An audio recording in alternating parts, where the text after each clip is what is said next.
Okay, so hello. No, I have not made a video in like forever and blah blah blah, but this video is going to be about Christmas. So, I'm gonna tell you guys what the Christmas story is, and if you don't care, then you can all go away. Okay, so you know how the Christmas story goes. It's sort of like you'd expect me to know right off the bat, right? So, the Christmas story is about, Mary, Joseph, right? Mary gets married to Joseph through like this arranged marriage thing because, she didn't actually want this to happen. But, in every Jesus movie, they always seem like, oh yeah, they eventually fall in love because Joseph is staring at her like a freaking pedophile. Just like, ooh, Mary. And then they go to Bethlehem for some reason, I forget. Why do they go to Bethlehem?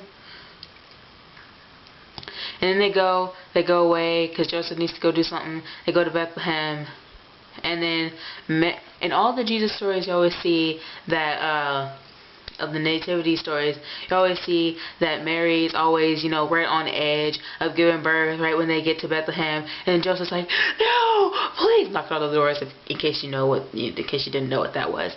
No, please help, my wife is pregnant and we have nowhere to go. And then the room keeper is always like, there's no room for you two. You're gonna have to go and sleep and give birth somewhere else. And then he's like, oh, wait, we have a stable. You and your pregnant wife can just go have a baby in a stable. Like, oh yeah, that's a good idea since they're on the edge and everything. But my guess that in the Bible, it doesn't specifically say that Mary was actually on edge when they got there. So it's like, no. But they go to have a stable. Nobody can actually just move out of the bedrooms or whatever just for a pregnant wife or a pregnant person. I mean, come on, she's freaking pregnant. Come on, she's pregnant. And then they have the baby through a virgin, which I think is pretty weird. I mean, it's like never been penetrated before, so this must probably be the most painful birth you've ever seen. He has to go through all the hymen, the baby's like breaking through the hymen and everything, and that's probably like really uncomfortable. Just like, how in the Jesus story she's always like, that's an ugly face, I can already tell.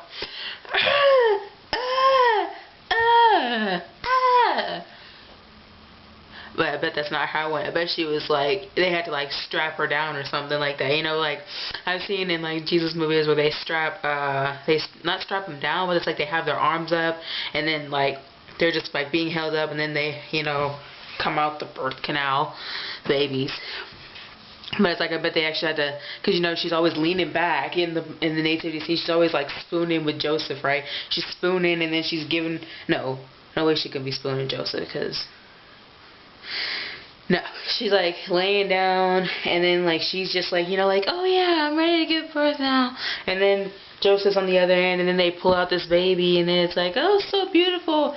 No crying he makes, in the song, in the Bible, well, I don't know about in the Bible, but in the song it says, away in a manger or whatever, no crying he makes. But everybody's always got to be crying when they come out the womb. So, of course, in every nativity scene I've seen, they're always crying, like, those little babies cry, like,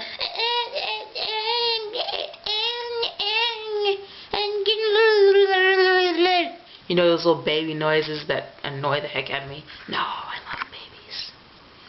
Except for when they grow up. And then all these shepherds come out, right?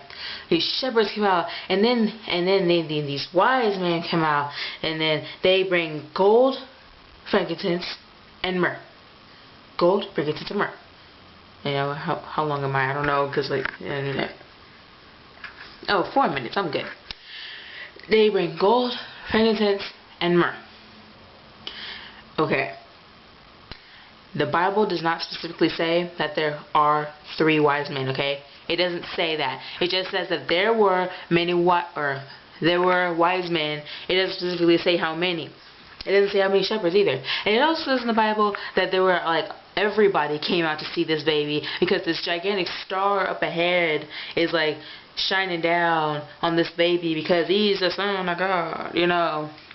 This whole baby coming up, and then, you know, this like light shining, and then everybody's like, what the heck is this? Why is this light shining on this one thing? Let's go see what it is. And, you know, everybody comes out, and then they all start to worship this baby, which I think is kind of not weird, but it's kind of like that would not happen these days. If a star was shining bright over something, people would be like, why the heck is this baby so special? And instead of just like, a baby, oh baby, worship. You know, people were probably a lot more willing to, you know, worship because they had, you know, I don't know, like in the Bible they probably had, you know, they had like more miracles or whatever.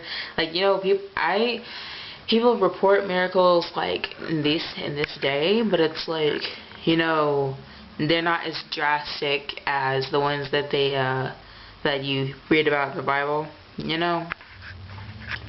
So it's like people are way more skeptical to believe in anything. That's why you have all these atheists and Muslims and Buddhists and Hinduisms and Islamics and you know, whatever.